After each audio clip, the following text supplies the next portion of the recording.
Behind our house is a workshop that was used for making wheels and carriages for about 100 years. Here I give an overview of what we have made of it. When we bought the house, the workshop was full of junk, a few old machines and some old tools. The actual workshop building was 2-story and had a rather flat pent roof made of sheet metal. In 1903, the space between the workshop and the house was covered with a sheet metal roof too. In this part, the heavy machines were installed: a planer, a bandsaw, and a lathe. Light came into this area through glass skylights. First, we tidied up and repaired the ceiling in the workshop. This was once hung from a truss in the attic, but it has rotted away so that the ceiling almost came down. We removed it completely and built a new ceiling on the old supports in the masonry. There was no staircase to the upper floor. One had to use a ladder from the outside. We now built decent stairs in the back of the workshop. So we had improvised a nice place to celebrate our wedding. We had left open a square in the ceiling so that the guests on the upper level could participate better. The hand-painted banners gave the old workshop a very novel appearance. They were a wonderful wedding present. For additional fun, we had another wedding present, the sign of the prancing pony, as we called the house for that occasion. The roofs of the workshop and the intermediate building were so rotten that I had to replace them before starting to work on the house. First we tore down the workshop roof, made a ring of concrete on the top of the walls, and put on a new roof. I had received approval for a gable roof, which I thought was nicer and more functional. We had a couple of disputes with the structural engineer, so that, to shorten the procedure, I oversized all components and installed tie rods in every pair of the rafters. In the end, this was an interesting solution, at least aesthetically. Then we tackled the intermediate building. Here everything had to go, except for the wall to the neighbor. Then I designed a steel structure, this time without a structural engineer, that would not only support a new roof, but also later a roof terrace. There are 4 lattice girders on 8 massive beams, which I welded together. Small steel roof trusses were mounted into the fields in between. Frames for carrying the glass were placed on top of these.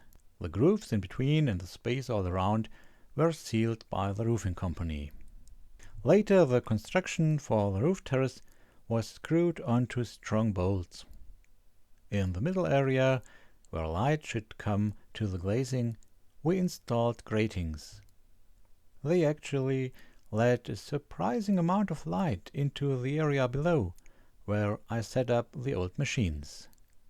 No additional lighting is required here to work during the day.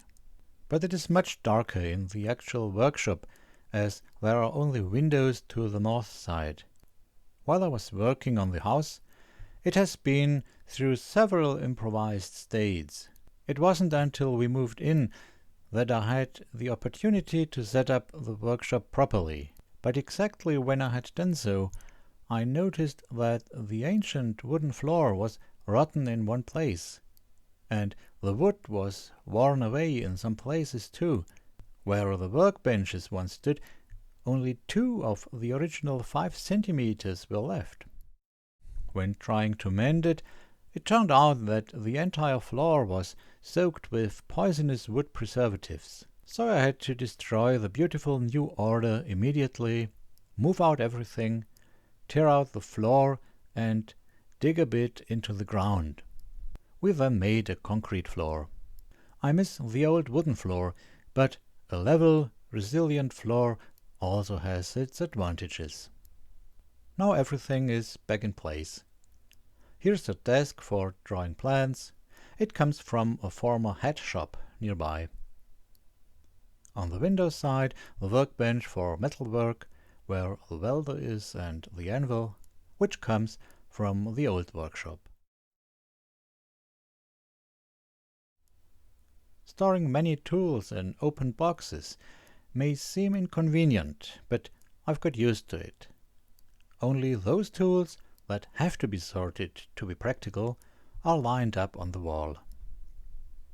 A well-stocked screw rack is important. Here is the children's workshop, as we call it. It's ideal for smaller projects.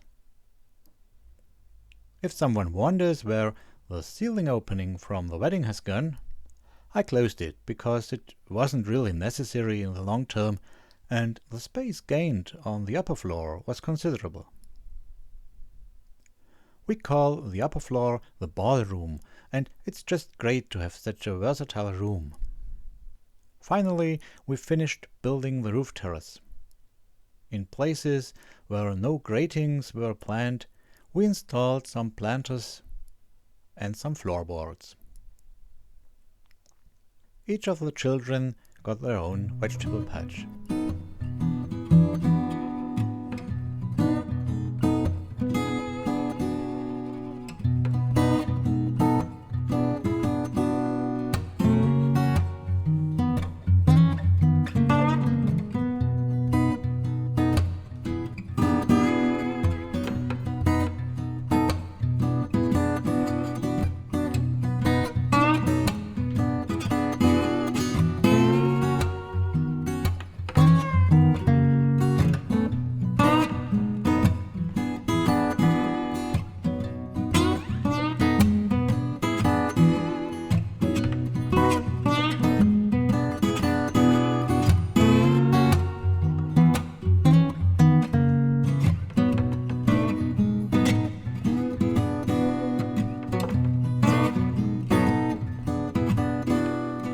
All in all, the conversion of the workshop was long and difficult, but in the end we were very satisfied.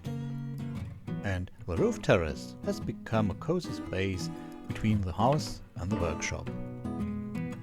When it's winter, I have to live with the fact that the workshop, the intermediate building and the ballroom are difficult to heat and have to wrap myself warm, but the many possibilities of the workshop have brought this part of the old house back to life.